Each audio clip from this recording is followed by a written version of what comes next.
한 마리 여우가 토끼를 쫓고 있었습니다.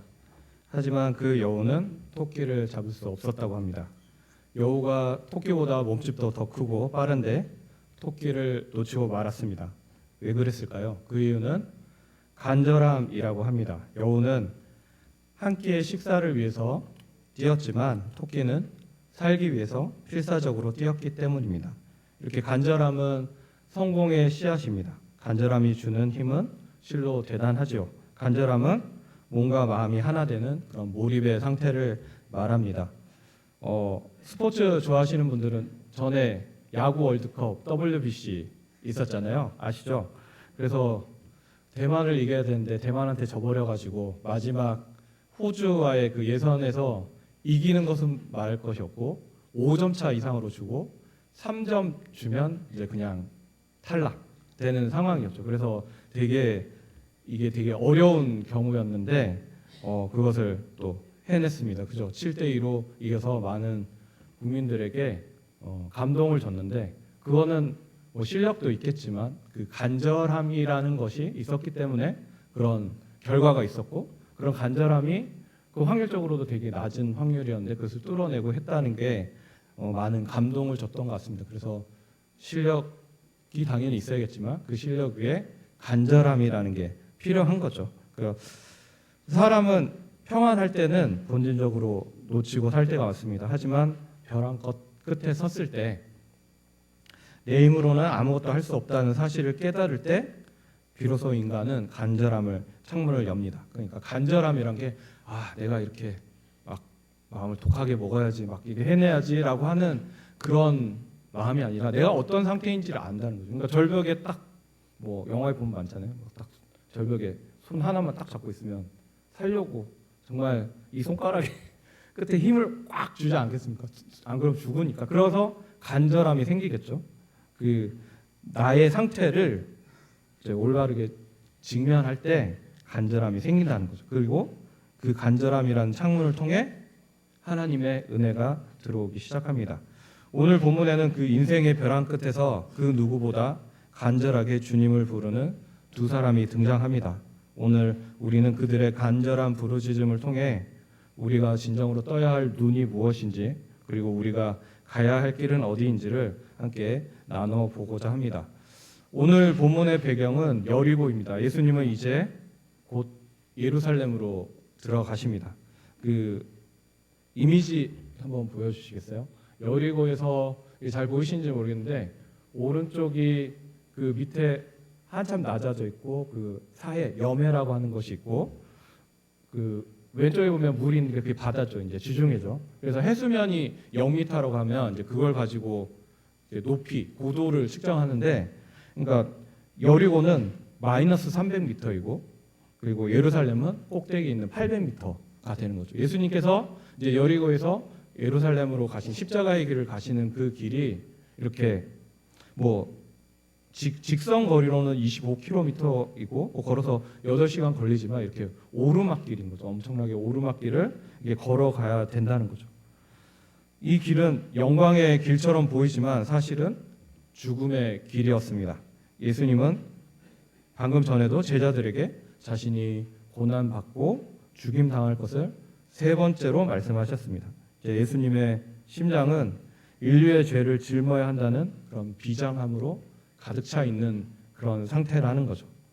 그런데 그 길가에 수많은 무리가 따릅니다. 이제 유월절을 축제를 명절을 지키기 위해서 많은 무리들이 이제 여리고에서 이제 예루살렘으로 가는 거죠.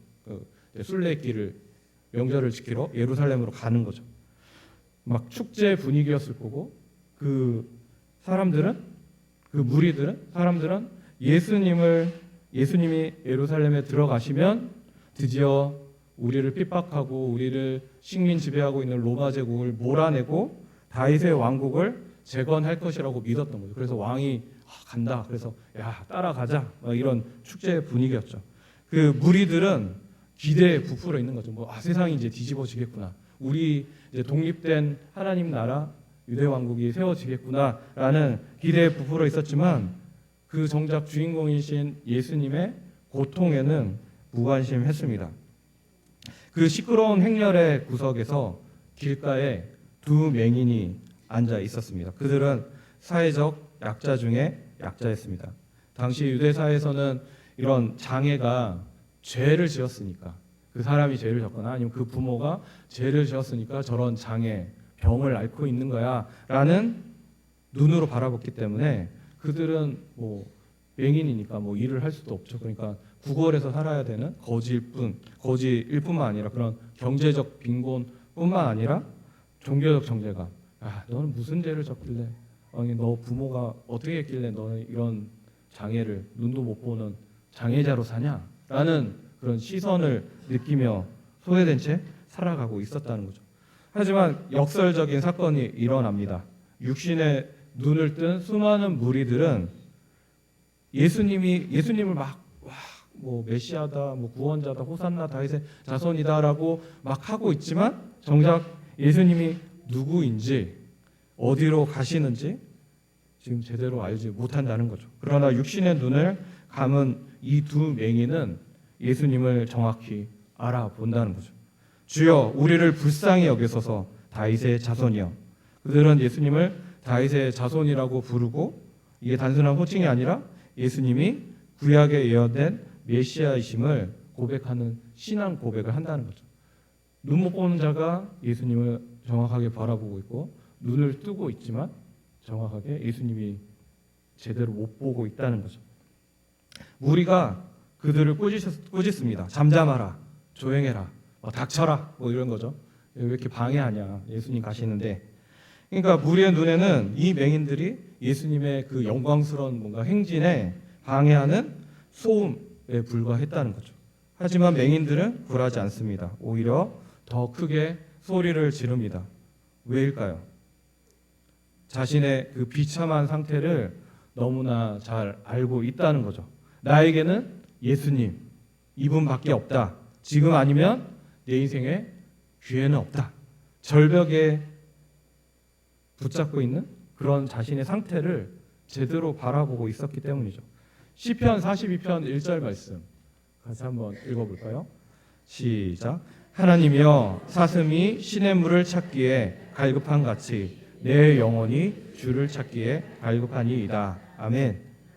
네, 영적인 눈이 떠진다는 게 무엇입니까? 내가 얼마나 비참한 죄인인지, 내가 얼마나 주님의 없이는 살 수 없는 존재인지를 깨닫는 거죠. 주변의 시선, 체면보다 내가 지금 죽게 생겼는데 뭐 남의 시선이 있겠나요? 물에 빠져 죽는데 시선 때문에 살려주세요 이렇게 안 하잖아요. 살려주세요 막 이렇게 할 거 아니에요. 안 그러면 죽으니까. 그런 게 필요 없는 거죠. 더 시급해지는 상태이므로 주님 만나는 그런 바로 영적으로 깨어 있는 상태라는 거죠. 주여, 저를 불쌍히 여겨 주시옵소서. 이것이 우리가 우리의 상태를 제대로 본다면 이 기도가 나온다는 거죠. 나올 수밖에 없다는 거죠.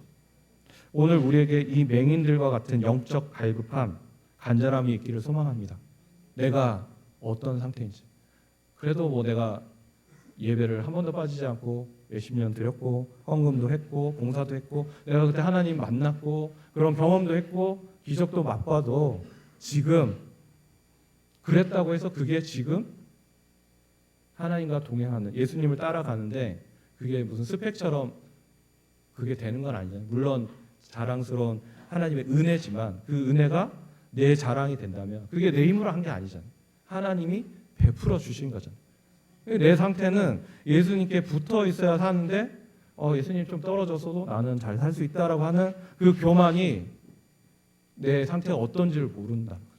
그러니까 갈급함이 안 생기고 간절함이 안 생긴다. 주님, 지금 이 순간에도 내가 뭐 목사이고 어떤 뭐 직분을 맡고 있다고 하더라도 그 직분이 하나님과 동행하는 그게 된다는 게 아닌 거죠.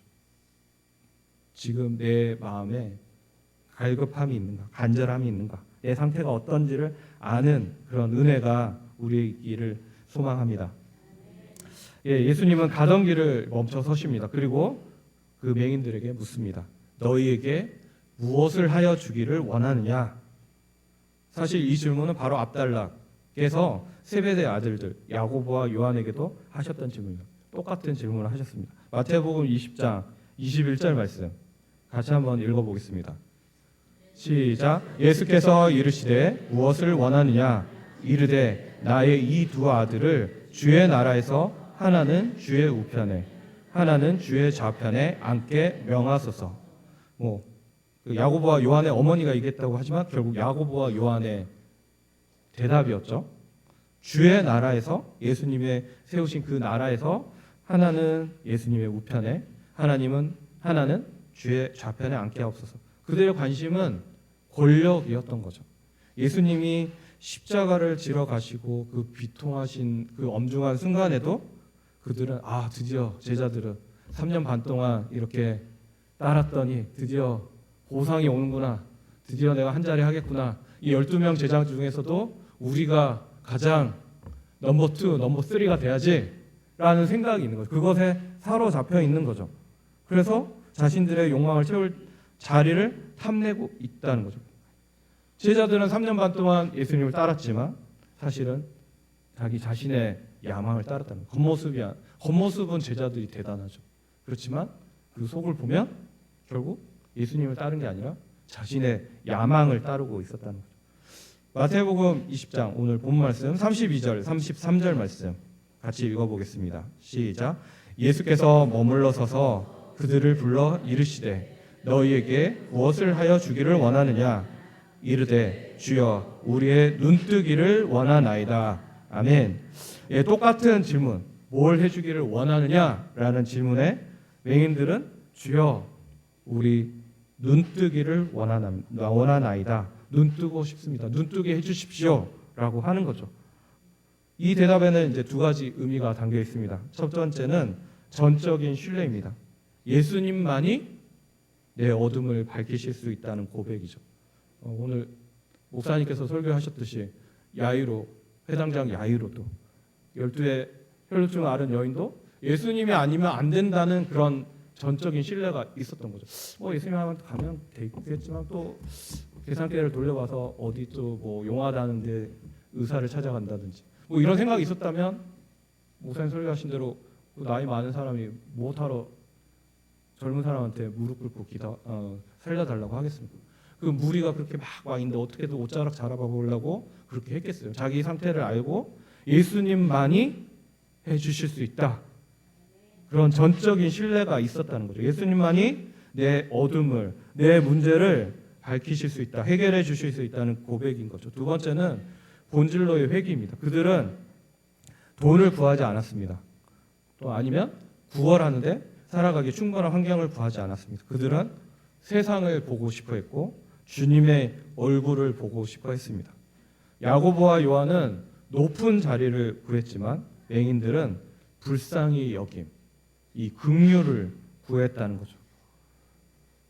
우리가 기도의 자리에서 주님께 구하는 것이 무엇입니까? 야고보와 요한처럼 내 욕망을 채워줄 도깨비 방망이처럼 내가 이만큼 좀 따랐으니까, 내가 이만큼 뭔가 했으니까 뭔가 해주시겠지, 내가 원하는 대로 해주겠지. 하나님을 따른다고 하는데 내 욕심, 내 생각, 내 계획만 있다면 그 야고보와 요한과 똑같다는 거죠. 예수님은 자신의 욕구를 채우려는 제자들에게는 너희가 지금 무엇을 구하는지 알지 못한다라고 책망하셨지만 자신의 비참함을 내어놓으며 긍휼을 구하는 그 맹인들에게는 걸음을 멈추시고 손을 내미셨습니다. 우리 34절 말씀, 본문 34절 말씀 같이 한번 읽어보겠습니다. 시작. 예수께서 불쌍히 여기사 그들의 눈을 만지시니 곧 보게 되어 그들이 예수를 따르니라. 아멘. 34절은 이렇게 시작하는 거죠. 예수께서 불쌍히 여기사. 여기서 불쌍히 여기다는 여기 원어에서는 스플랑크 니조마이라는 단어로 단순히 좀 불쌍하네 이런 뜻이 아니라 내장이 뒤틀리다, 창자가 끊어질 것 같은 아픔을 느낀다는 뜻을 가지고 있다고 합니다. 그러니까 예수님은 맹인들의 그런 고통을 그냥 객관적으로 관찰하신 게 아니라 그들의 어둠, 그들의 외로움, 그들의 배고픔을 자신의 창자가 끊어지는 아픔으로 공감하셨다는 거죠. 그런 마음으로 불쌍히 여기셨다는 거죠. 이것이 바로 하나님의 사랑이고 긍휼이라는 거죠. 예수님은 그들의 눈을 만지셨습니다. 말씀만으로도 충분히 고치실 수 있는 분이 그냥 눈을 떠라 해도 충분히 고치실 수 있는 분이시죠. 그런 분이 굳이 그들의 지저분하고 짓무른 눈에 손을 대셨습니다. 그 손길은 단순한 치료를 넘어서 내가 네 아픔을 안다, 내가 너와 함께한다 라는 사랑의 확증이었다는 거죠. 우리 모두가 그런 긍휼을 입은 자죠. 오늘날 우리 교회와 그리스도인들이 잃어버린 가장 큰 보물은 바로 이 긍휼의 마음입니다. 우리는 옳은 소리는 잘합니다. 비판도 잘하고 분석도 잘합니다. 하지만 고통당하는 이웃을 보며 창자가 끊어지는 아픔을 느끼고 있습니까? 주변에 영적인 맹인이 되어서 길을 잃은 자들, 삶의 무게에 눌려 신음하는 자들을 위해 우리는 잠잠하라, 꾸짖는 무리입니까? 아니면 가던 길을 멈추고 그들의 아픔을 만져주는 예수님의 손길입니까? 교회가 세상의 희망이 되는 길은 화려한 건물이나 프로그램에 있지 않습니다. 바로 이 긍휼을 회복하는 데 있습니다.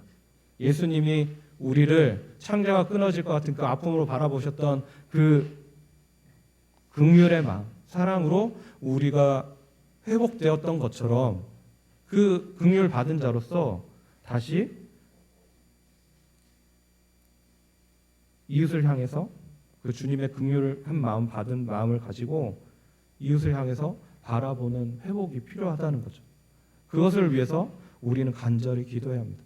야, 내가 간절히 해야지, 기도해야지라는 이 열심은 제가 생각하기에는 내가 조금이라도 하나님께 떨어져 있다면, 내가 이런 맹인처럼 되는 거야. 한 치 앞도 모르는 우리인데 이런 영적인 정쟁 속에 있고, 세상은 하나님이 어디 있냐, 교회에 대해서 나쁜 그런 소식과 그런 것들로 계속해서 교회 이미지는 실추되고 있고, 밖에 나가서 그리스도인이라고 말하기 어려운 이런 시대적 배경 속에서 내가 내 힘으로 설 수 없다는 것을, 흔들릴 수밖에 없는 존재임을, 주님의 긍휼이 아니면 살아갈 수 없는 존재임을 깨닫는다면 불쌍히 여겨달라고, 주님 함께하여 달라고 간절히 기도할 수밖에 없는 거죠. 그리고 주님이 함께 하신다면, 내가 그 긍휼로 인해서, 그 사랑으로 인해서 내가 받았다면, 나만 이런 게 아니라 내 주변에 주님을 몰라 살아가고 있는 내 가족들, 내가 아는 지인들에게 그 긍휼의 마음으로 사랑하게 되겠죠. 그냥 단순히 교회 와라, 교회 오면 좋다, 이런 게 아니라 정말 그 영혼을 향한 그 마음이 있어야 된다는 거죠. 단순히 교회 데려왔다, 예배 한번 드렸다, 그걸로 다 된 걸까요? 아이를 낳았는데 난 아이를 낳았으니까 알아서 잘 커라, 이게 말이 됩니까? 그 영혼을 향한 마음이 있으면 계속 기도하고, 뭘 많이 했다 적게 했다, 저는 그 말을 하고 싶은 게 아니라 그 마음을 가지고 간절하게 기도하게 되겠죠. 그럼 뭔가 하겠죠. 그렇지 않겠습니까? 그런 마음이 있냐 이거죠. 정말 받았냐 이거죠. 긍휼을 받았냐 이거죠. 긍휼을 받은 자가 어떻게 긍휼의 마음을 품지 않고 그냥 잘 되겠지 뭐. 그건 우리 생각이지 않습니까? 하나님의 마음을 가지고, 예수님께서도 나 지금 예루살렘 가서 죽어야 되는데 두 맹인이 지금 되게 심적으로 되게 스트레스와 압박감과 얼마나 힘드셨겠어요. 그런데 갑자기 거지 두 명이, 눈 안 보이는 사람이 붙어서 살려달라고 눈뜨기를 원한다는데 그게 마음의 여유가 있습니까? 근데 그 긍휼한 마음으로 비참하고 답답하시고 그 굳은 결심을 하시고 가는 길이지만 멈추시고 그 두 명인을 눈뜨게 한 것처럼 우리도 그런 주님의 마음을 품기를 소망합니다. 34절의 마지막은 이렇게 끝납니다. 그들이 곧 보게 되어 예수를 따르니라. 치유받은 맹인들은 어디로 갔을까요? 집으로 돌아가 잔치를 벌였을까요? 아니면 그동안 못 보았던 세상의 화려한 풍경을 즐기러 떠났을까요? 아닙니다. 그들은 예수님을 따랐습니다. 이게 정말 마땅히 따라야 될 무리입니다. 계속해서 무리와 제자에 대해서 얘기하고 있는데, 무리는 예수님 따랐습니다. 뭔가 얻어먹으려고. 오병이어에서도 그 수많은 5,000명 뭐 10,000명, 20,000명 되는 사람들 예수님 왕으로 세우려고 했잖아요. 따랐잖아요. 겉으로 보기에. 근데 그 뒤에는 예수님 왕으로 세우면 내 먹을 거 걱정 안 해도 되네. 결국 자기 욕심을, 자기 욕망을 충족하려는 것으로 예수님이 누구신지, 뭐 예수님이 어떤 분인지, 예수님이 어디로 가려고 하시는지 그런 건 전혀 관심 없고 나한테 어떤 게 떨어질까 그것만 바라보고 있지만, 제자는 주님을 따르는 거죠. 내가 떨어지는 콩고물 욕심이 아니라 예수님이 무엇을 바라고 계시는지, 예수님의 뜻이 무엇인지, 어디로 가는 길인지, 험하고 좁은 길이지만 따르겠습니다. 그게 제자라는 거죠. 그 두 맹인이 그 십자가의 길을 따라갔다는 거죠. 마태복음 16장 24절 말씀 우리 같이 한번 읽어보겠습니다. 이에 예수께서 제자들에게 이르시되 누구든지 나를 따라오려거든 자기를 부인하고 자기 십자가를 지고 나를 따를 것이니라. 아멘. 이렇게 눈뜬 자의 마땅한 반응은 예수님의 제자가 되어 그분의 뒤를 걷는 것이라는 거죠. 사랑하는 성도 여러분, 우리 역시 영적으로 비참한 맹인과 같았던 존재들입니다.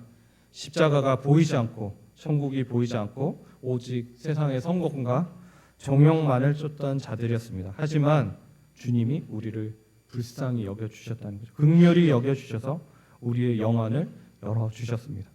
우리의 행위와 공로가 아니라 전적인 하나님의 은혜입니다. 그런데 이제 우리는 그 떠진 눈으로 무엇을 보고 있는지 돌아봤으면 좋겠습니다. 아직도 세상의 영광과 우편, 좌편, 자리만을 탐내고 있지 않습니까? 이제 우리의 시선을 주님께 고정합시다. 주여, 나를 불쌍히 여겨 주시옵소서.